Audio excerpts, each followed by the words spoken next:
Durante décadas, México creyó que cada domingo era un ritual inocente, una cita familiar frente a la televisión. Pero detrás de la música, las luces y los aplausos, existía un sistema de control tan preciso, que ninguna carrera sobrevivía sin su aprobación.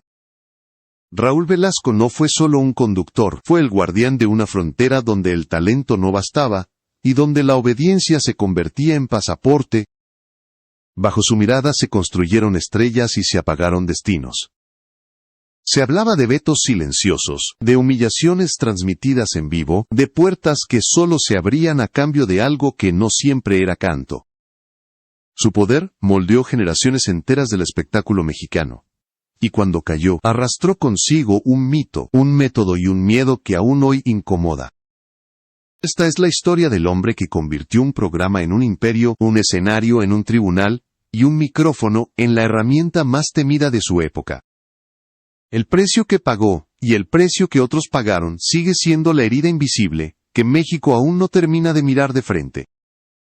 Para entender cómo Raúl Velasco llegó a controlar la industria del espectáculo, hay que regresar al inicio, a un México que todavía dictaba el destino según el origen. Nacido en Celaya en 1933, creció entre rutinas austeras y una certeza silenciosa, que quien no nace con poder, debe aprender a fabricarlo. Ese aprendizaje temprano marcó su mirada sobre el mundo. No soñaba con fama, soñaba con no volver a ser invisible. En su juventud llega a la Ciudad de México, un territorio que no perdona la ingenuidad. Trabaja como contador en un banco, un empleo estable, que parecía un destino seguro, pero para Velasco fue una escuela distinta. Descubrió que contar dinero y medir riesgos, se parecía demasiado a contar personas y medir su utilidad. Ese código silencioso moldearía el arma más sofisticada de su carrera.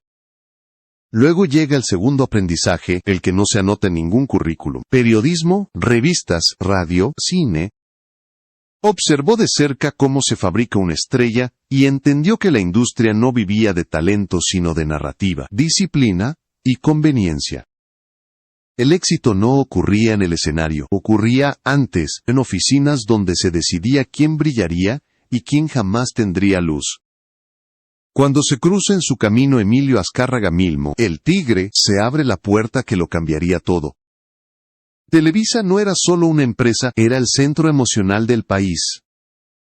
Desde ahí se dictaban gustos, ídolos, modas y aspiraciones. Velasco comprendió que para dominar un público primero había que dominar la narrativa que ese público consumía. En 1969 nace Siempre en Domingo, no como un simple programa sino como una aduana cultural. Millones de espectadores junto a una sola voz que definía quién merecía existir en la industria. Velasco no ascendió por carisma, ascendió porque entendió el mecanismo. El escenario no era entretenimiento, era control. Cada artista que entraba, cada artista que era ignorado, cada comentario lanzado en vivo reafirmaba su autoridad. Con los años perfeccionó una imagen de hombre serio, protector del gusto del público, una fachada que funcionaba como escudo. Detrás, el poder real crecía en silencio. Un poder que no necesitaba gritos porque ya tenía de su lado lo más peligroso, la cámara. Así empezó a levantarse el sistema que definiría generaciones, un sistema donde el miedo era invisible y la obediencia parecía natural. Con el crecimiento del programa, llegó también la consolidación de un método. No era una estructura formal ni un reglamento escrito, era una cultura que se instaló en pasillos, camerinos y oficinas. Velasco había comprendido que el verdadero poder no está en lo que se dice, sino en lo que se sugiere. Su presencia bastaba para moldear conductas. Artistas consagrados y promesas jóvenes aprendieron la misma lección, que el talento era apenas el primer filtro, y que el filtro decisivo estaba en manos del conductor. Ser invitado equivalía a existir. Ser ignorado era desaparecer sin ruido. Esa lógica convirtió cada domingo en un examen emocional para miles de aspirantes. Con el tiempo surgieron versiones que se repetían con voces distintas. Comentarios sobre humillaciones públicas, vetos nunca explicados, carreras apagadas con una frase lanzada en directo. No eran denuncias formales, eran relatos fragmentados, que coincidían demasiado. Se hablaba de un catálogo no oficial, de presiones soterradas, de oportunidades condicionadas. Televisa negaba, representantes negaban, artistas callaban. Y ese silencio no borraba las historias, las hacía más pesadas. El sistema funcionaba porque nadie quería ser el ejemplo del castigo. En ese ambiente la obediencia se volvió una moneda de alto valor, y la docilidad un requisito tácito para sostener una carrera. La sofisticación del método estaba en la puesta en escena. No había gritos, no había confrontaciones abiertas.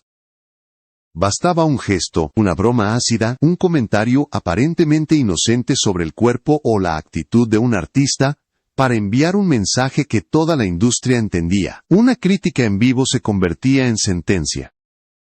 Una mirada de desaprobación desencadenaba llamadas que dejaban de contestarse. Cada episodio público era leído como advertencia. Velasco no solo presentaba artistas, entrenaba a la industria a interpretarlo. Su poder se volvió un lenguaje, uno que todos hablaban incluso sin querer.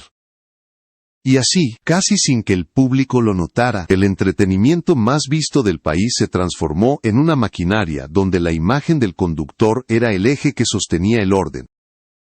Los casos concretos fueron los que terminaron revelando la dimensión real del sistema.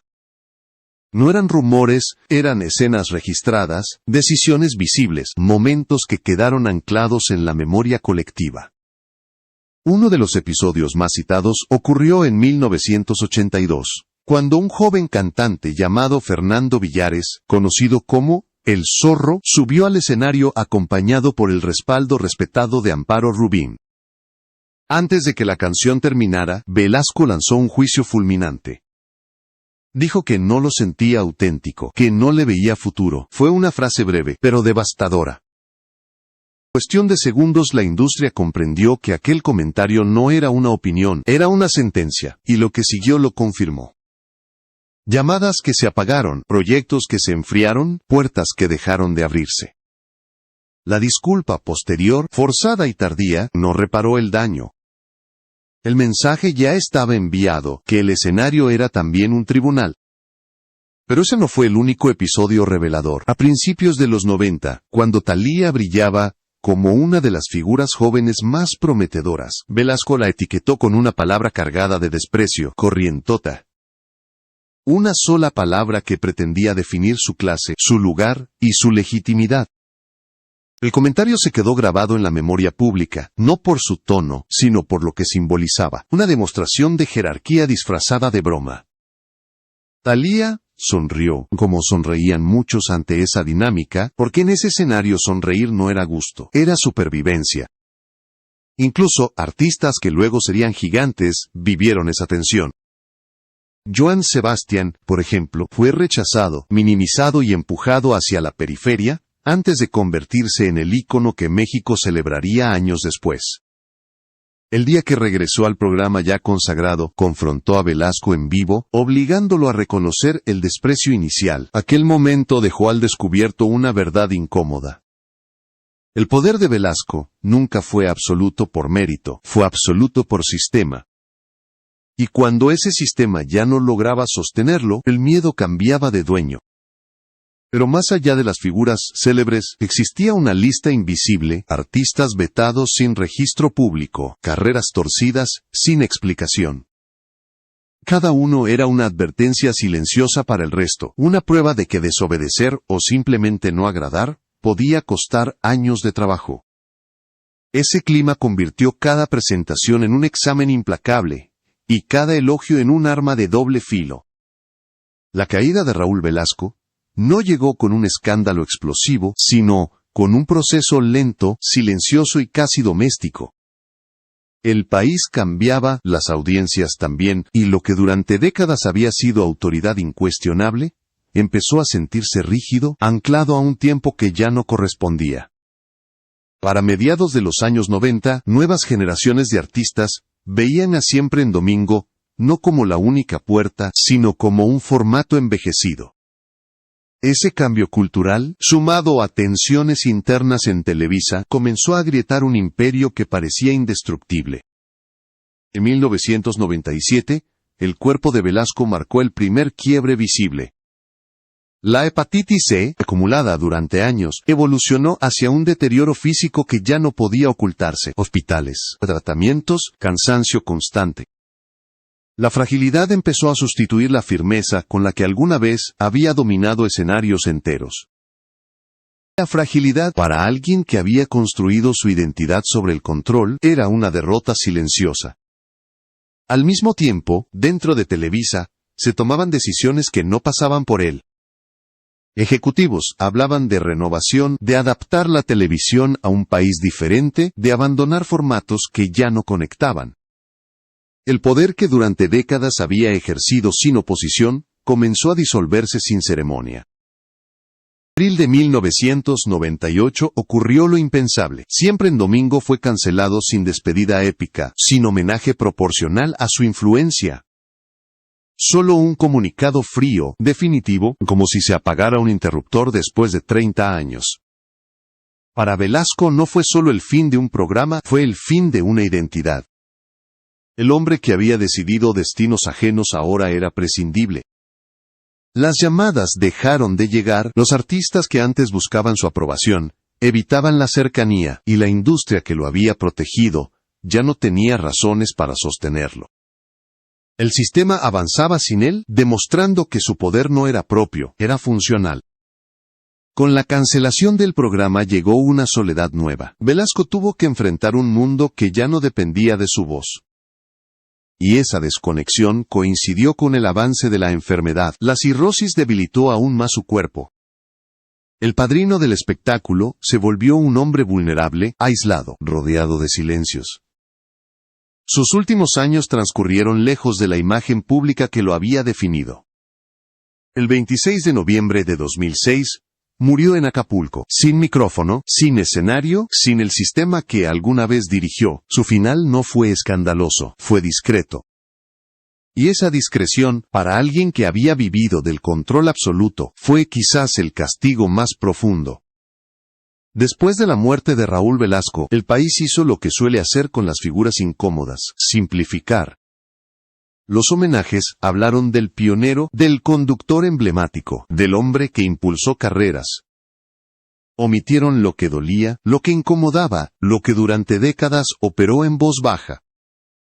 Porque el verdadero legado de Velasco no se encuentra únicamente en las imágenes de archivo, sino en la estructura emocional que dejó atrás. Un sistema donde la obediencia valía más que el talento, y donde el miedo se convirtió en una fuerza tan normalizada que muchos artistas tardaron años en identificarlo como abuso. Con el paso del tiempo, algunas voces comenzaron a romper el silencio. No buscaban destruir una figura histórica, buscaban completar la memoria, corregir el relato incompleto que el país había aceptado. Artistas recordaron humillaciones en vivo, vetos sin explicación, presiones que moldearon carreras enteras. Otros hablaron del impacto psicológico de crecer en una industria donde una sola frase podía marcar el destino.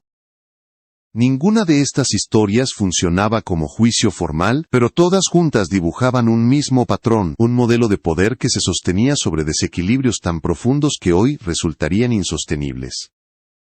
El legado más perturbador no fue un programa ni una época, fue un método. La idea de que un solo hombre podía definir quién merecía existir.